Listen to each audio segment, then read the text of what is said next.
210 area code. Good afternoon, Sam. How you doing? Matt, are these phones? Are they hearing me? Oh yeah, now you can hear him. Sorry. Yeah. All right. Sorry. Go ahead, John. Is this John?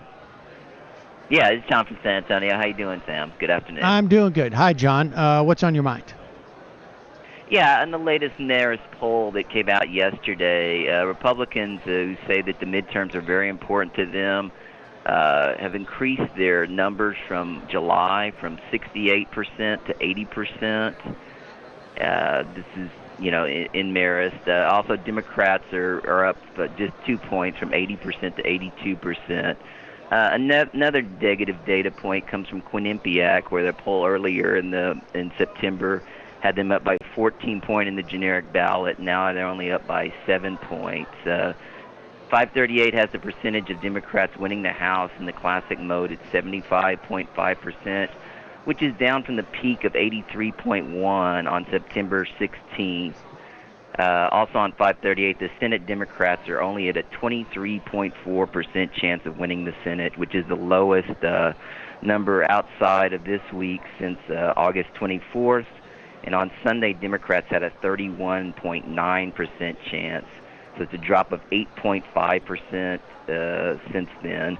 This has primarily been since Heidi Heitkamp of North Dakota had two really bad polls where she's losing by double digits. And if Heitkamp loses realistically, all Democratic incumbents will have to win, and Democrats will have to win races currently held, 3 races currently held by Republicans. So in both Arizona and Nevada, and they'd have to win basically in Tennessee or Texas. So things aren't looking so great right now, and I'm a little bit surprised. I guess I always figured that as we get closer to the elections, the Republicans would increase their enthusiasm, but I didn't really expect it to come with this whole Kavanaugh thing. At the defense thing. of a guy who attempted to rape a woman, that they are actually rallying around that. You didn't expect that, John? Not exactly. No, I thought that I still think that this is it looks like he probably will get confirmed, and so I think whoever loses, it probably appears that obviously it's a loss for the Democrats, a huge loss if Kavanaugh gets confirmed, and I think that there will be a bouncing back in that case. But I still think that the larger structural issues will prevail, and so even though things look pretty bad, there have been some positive points from Democrats also.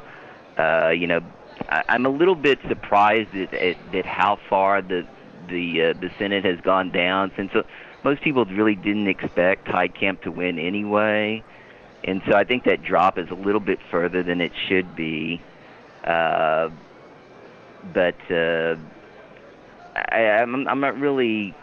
If you look, like there were just 8 races that Charlie Cook moved towards Democrats. There was just some LA Times polling that came out with California House races where California did really well. Now they're actually using a new form of polling, which is they have email addresses of California residents, and they're sending them questionnaires to get their polling. And one thing that I thought about that is that, older people don't have, access to computers quite as much as younger people, so that may skew it a little bit towards the Democrats. But those are the, there have been some positive points for Democrats, but generally it's been, the last 3 weeks has not been great for them. And, I guess I am a little surprised, really. I still think, they'll definitely take the House, and the Senate was always going to be a hard thing to happen.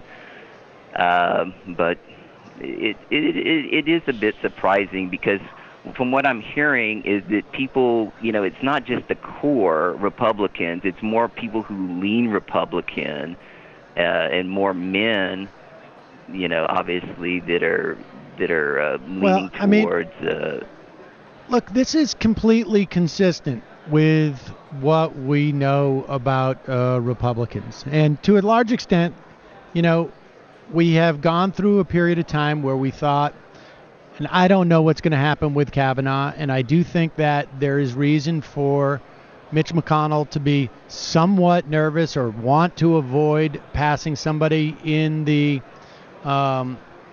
lame duck, because you don't know. Maybe Jeff Flake says, I'm too much of an institutionalist, and we have if the Democrats are taking over the Senate, then we should wait for them to come in. I mean, who knows, right? Those are factors that Mitch McConnell would like to avoid. Who knows whether or not he could overcome them.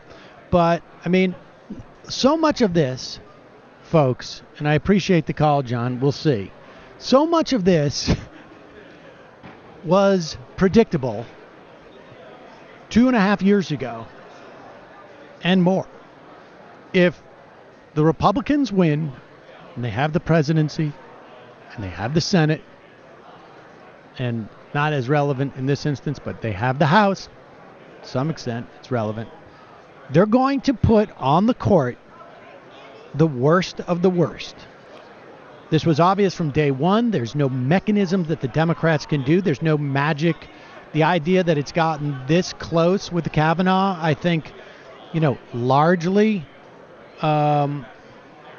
is a function of the Democrats doing an okay job. I don't think they've done a great job, but I think they've done an okay job. But the bottom line is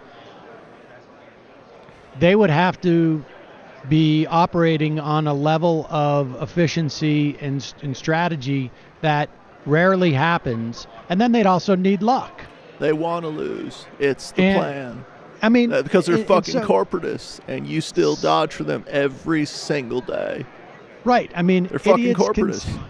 Idiots can say that, like, oh, why didn't they suspend the Senate rules and get a hovercraft? Did you say that Ocasio-Cortez said that she's going to vote for Andrew Cuomo? Right. That is. Rest my case.